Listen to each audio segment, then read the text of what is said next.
Okay, hello again folks, it's Yang's location test mod today. So to begin with, let's show off the delayed wake up again.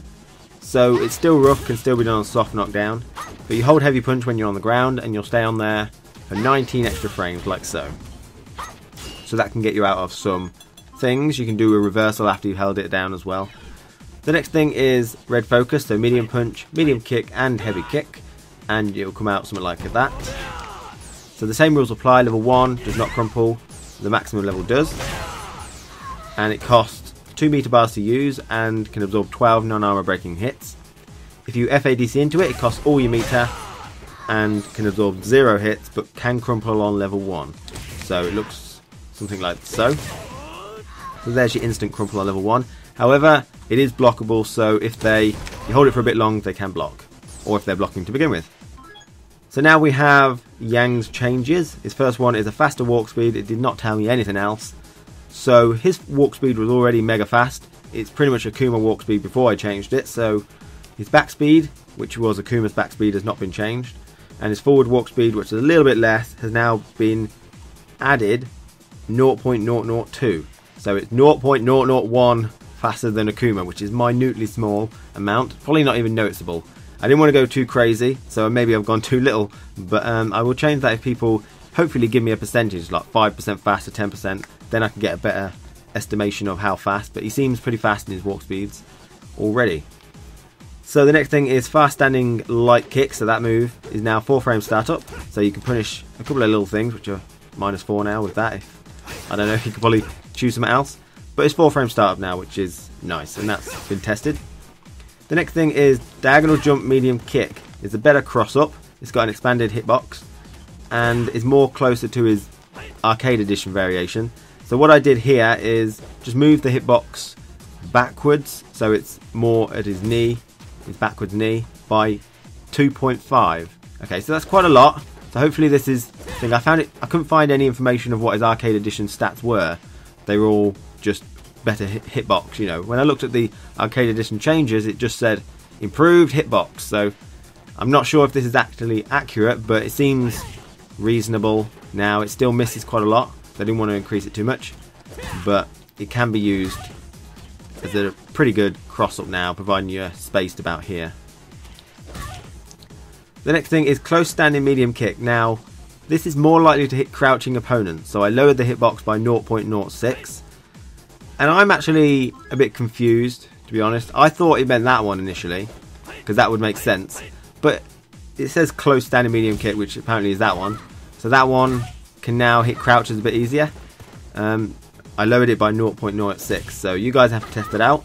It seems to hit Vega and Ibuki without the edit, so hopefully it's just a little bit more cleared up for you guys. And you can tell me if that needs more adjustment. The next thing is fast standing medium punch. So that move is now special, super and FADC cancelable. Okay, so I just did a red focus, and you can do normal focus attacks as well as red focus. And special, cancelable, there we go. And super, so that'll be that I believe. Excellent. So that was pretty easy to do. The next thing is Turo-san, I think it's that. Light and medium punch ones have +5 damage on the 3rd hit. So this has been increased to 65 from 60. So on the 3rd hit, let's try and do that. There we go, 65 instead of 60 on both the light and medium punch ones. And the heavy punch one has got a 10 damage increase on the 3rd hit. So 70 instead of 60 now. So that is 70 damage. And finally, we have Ultra 2 startup is now 6 frames instead of 7. So that starts up in 6 frames instead of 7 now. Now what I did here, because it was quite hard to test in a bit, I'm not sure, is when he's rolling and when he kicks, that's where I've put the startup.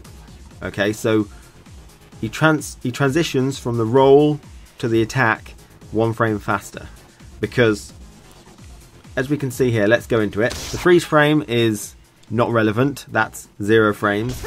And then he goes into the ball. Now when he's rolling here, this is not startup, this is all physics based.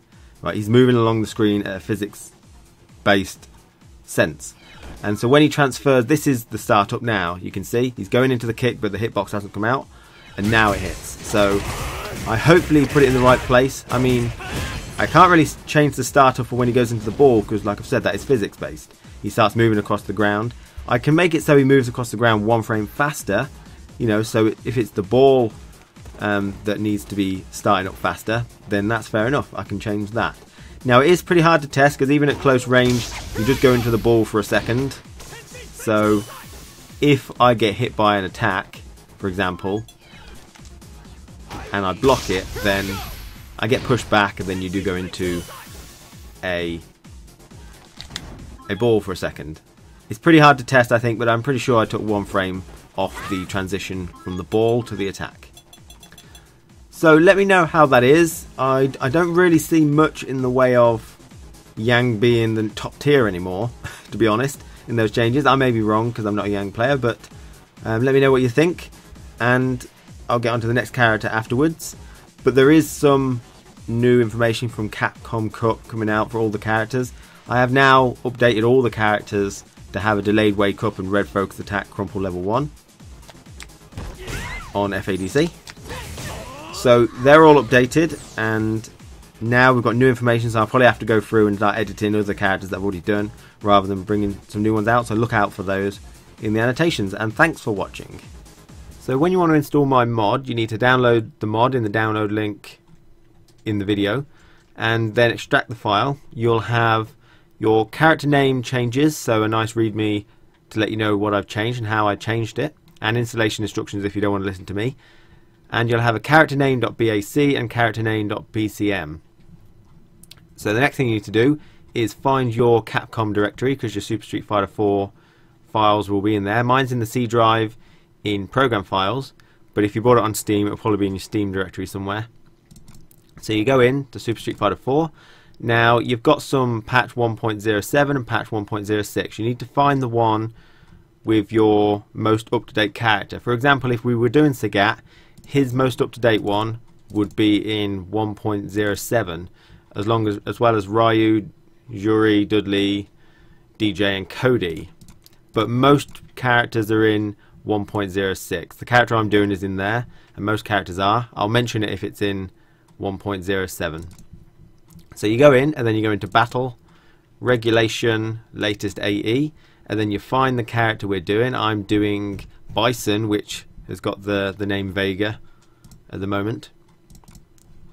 And so you'll have the character name.bac, character name.bcm, and all you need to do is, I recommend making a backup and copying those files in and rename them original, just so you got them as backup, and then you just copy over my ones into there, and that will allow you to play as my modded version in arcade mode, training mode and versus mode.